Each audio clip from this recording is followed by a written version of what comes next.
don't let your fear be the barrier. Yeah. Because it's always going to be scary. Right. Because then you're going to get to the next goal, and then that's going to be scary too. Right. And then it's going to just keep happening. Yeah. And so if you don't figure out a way to push through that fear, and like, again, I think that was a big shift for me in this last year, that fear, I would get to it, and that was it. That was the barrier. Right. And I think that I have finally figured out how to start pushing through that fear and just keep moving forward.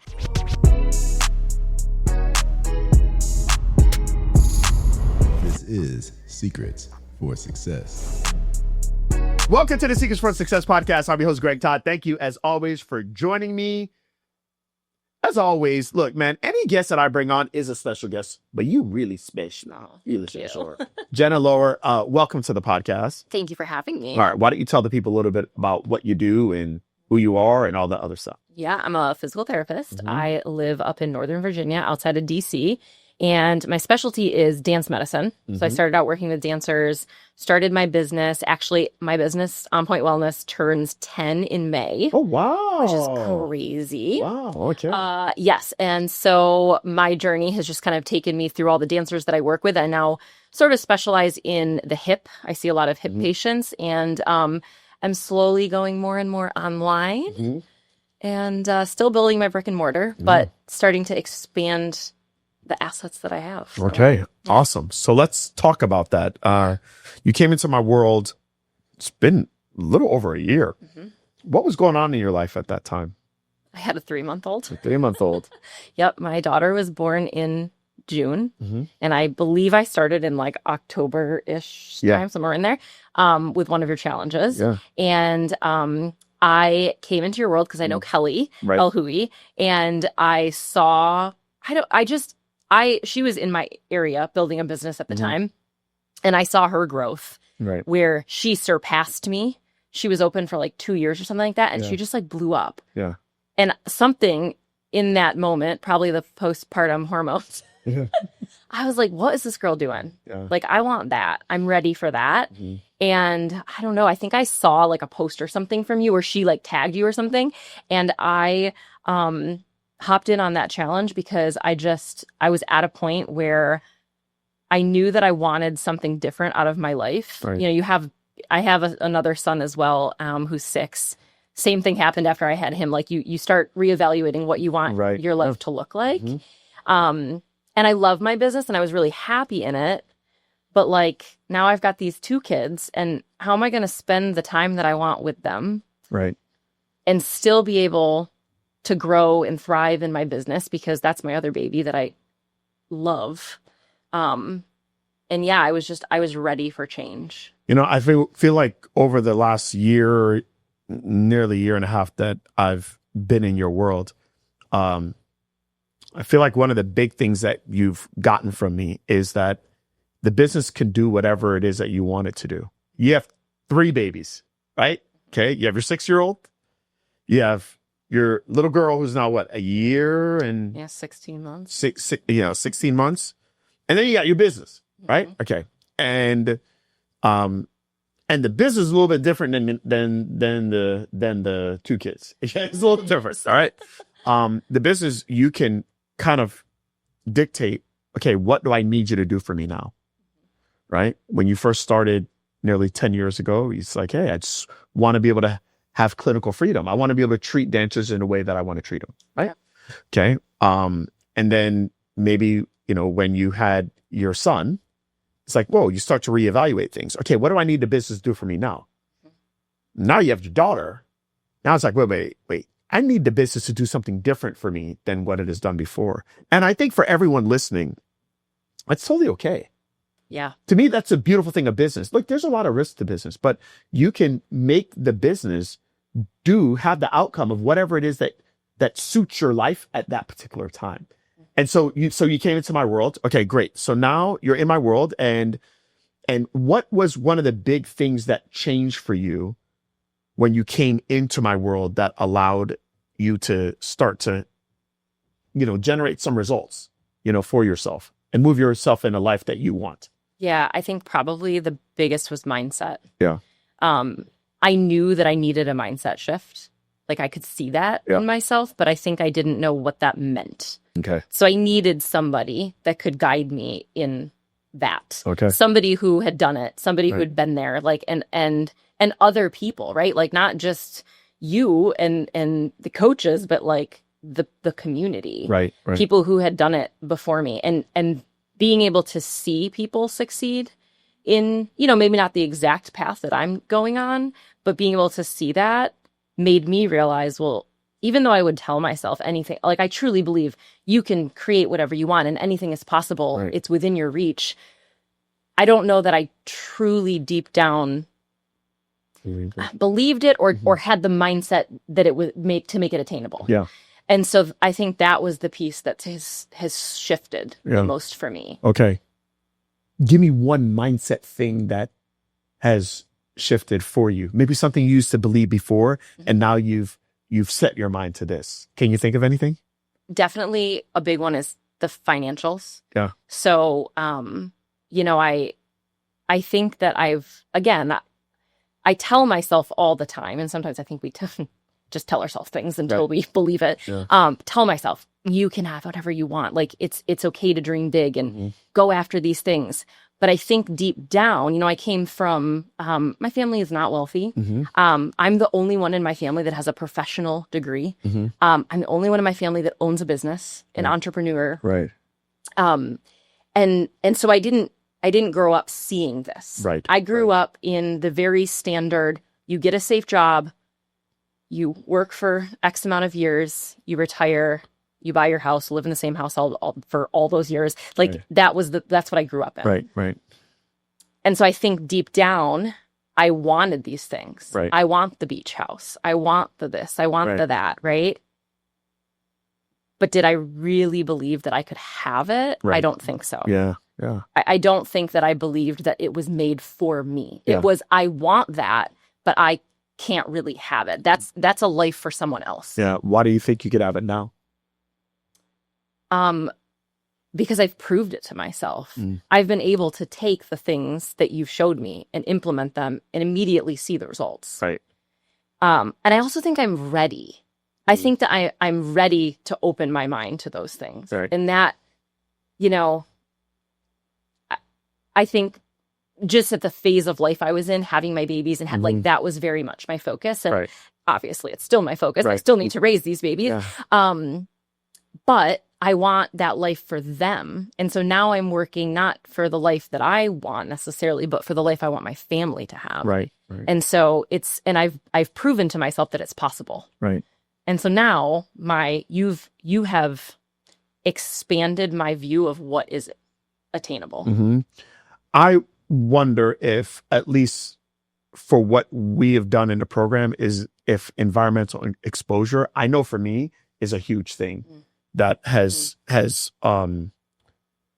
raised my thermostat. We had the thermostat question earlier.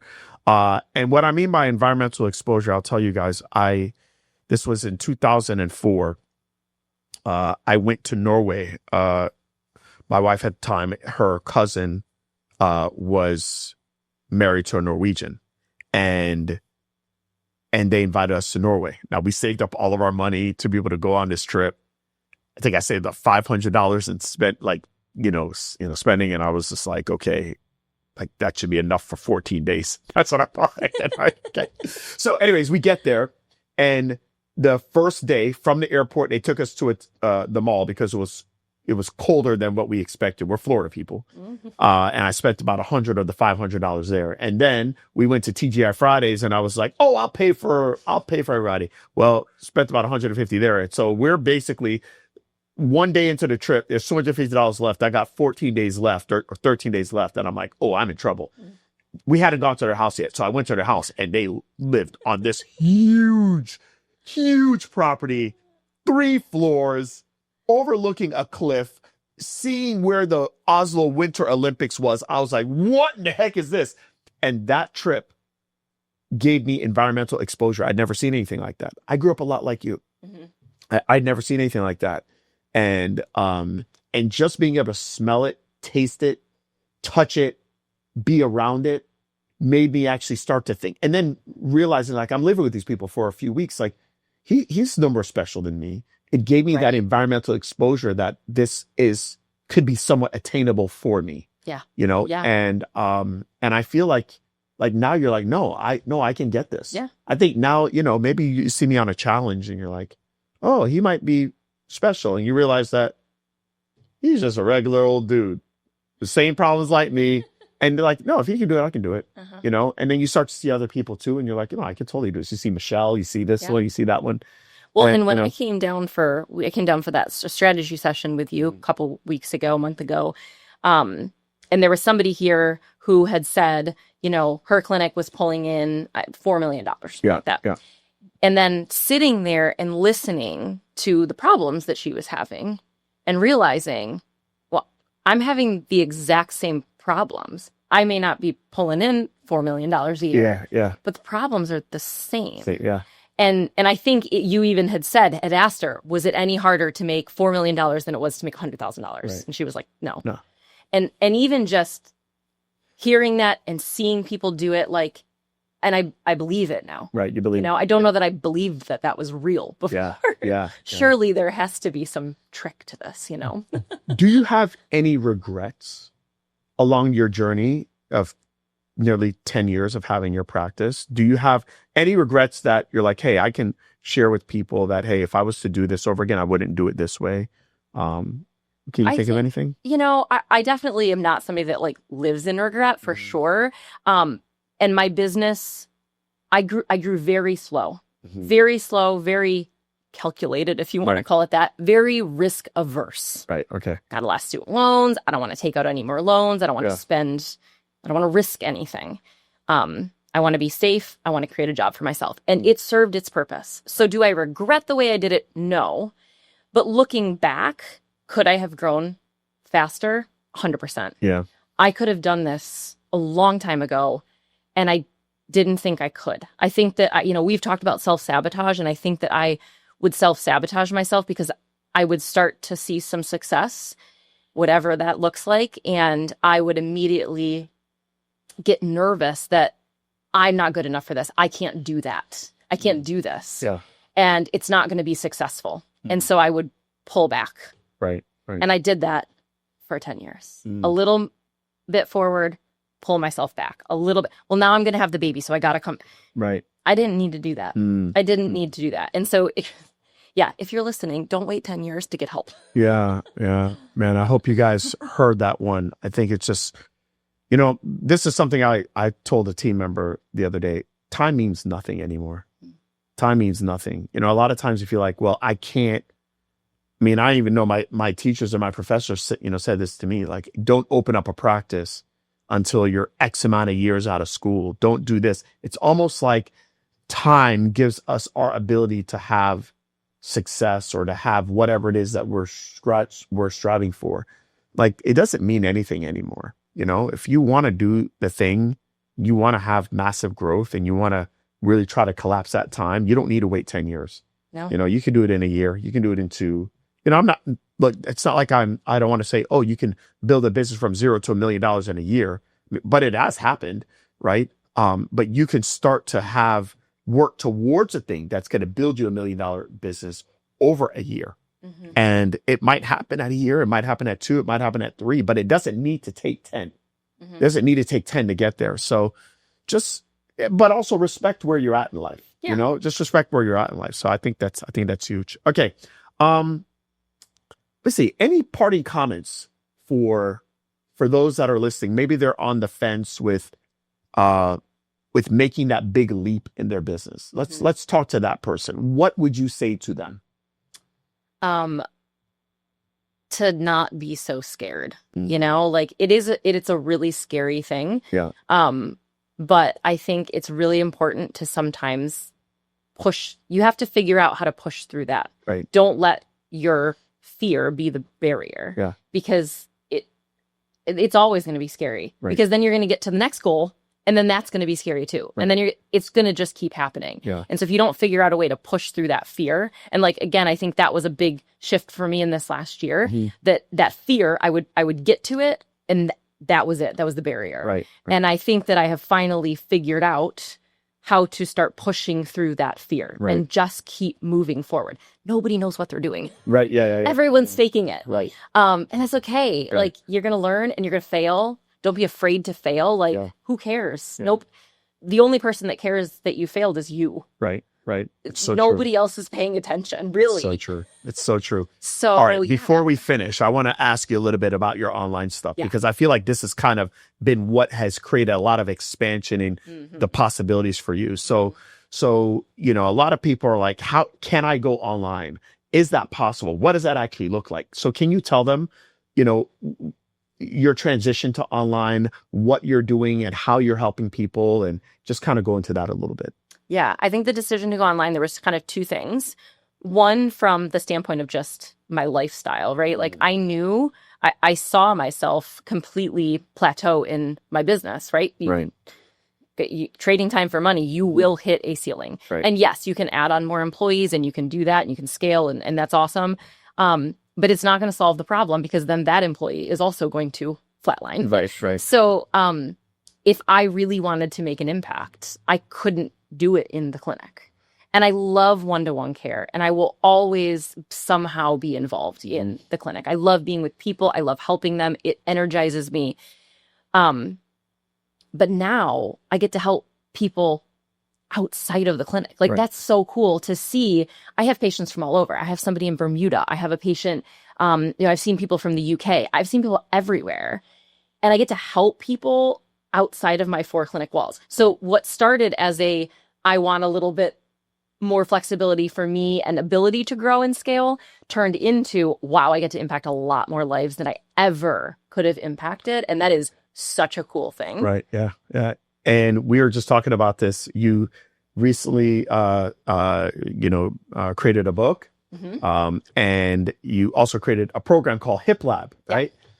And we were talking about, like, when you get a book sale or you get a sale of your Hip Lab, how awesome does that actually feel? And why does it feel so awesome? Do you remember what we were talking about with that? Yeah. Well, I remember the one that sticks out to me the most is when I was trick-or-treating with my kids this year. Yeah. I popped open my phone and somebody had purchased the Hip Lab. It's a $300 course. Yeah. And I was trick-or-treating with my kids. Yeah. So the work is done. It's done. Yeah. I did it, and yes, it takes work. It took me a while to get it all together, and it was stressful, and I worked a lot to get there. But then I released it into the world, and sure, there's little tweaks, right? It's never completely hands off, but I don't have to do anything anymore. I am just making that money. As long as I'm pulling more people into my world that can be a part of this, I don't have to do anything to make that money anymore. And it's really cool. Yeah, it's the coolest thing in the world. I was just thinking, with the book, being able to, I did the book, and then now you see a $30 sale come in, and I don't care how much money I make. It is the coolest thing when I know somebody bought something from me that I don't have to fulfill on. Yeah. It is so amazing. Sure. So that's really awesome. Like in the clinic, $300 is an hour of my time. Right. Where now, I mean, it took some of my time, but it took my time 3 months ago. Right. Like, Yeah. Now I just get to go trick or treat with the kids, and that's that. Yeah. That's just the best. That's just the best. All right. Awesome. Well, thank you, Jenna, for being on the podcast. Thank you for having me. Where can people find out more about you? I am on socials, on Instagram and TikTok. It's at Dr. Jenna Lower. Okay. And that's probably the easiest place to find me. Okay. Awesome. Thank you so much for being on the pod. Thank you. Appreciate it. Till next time.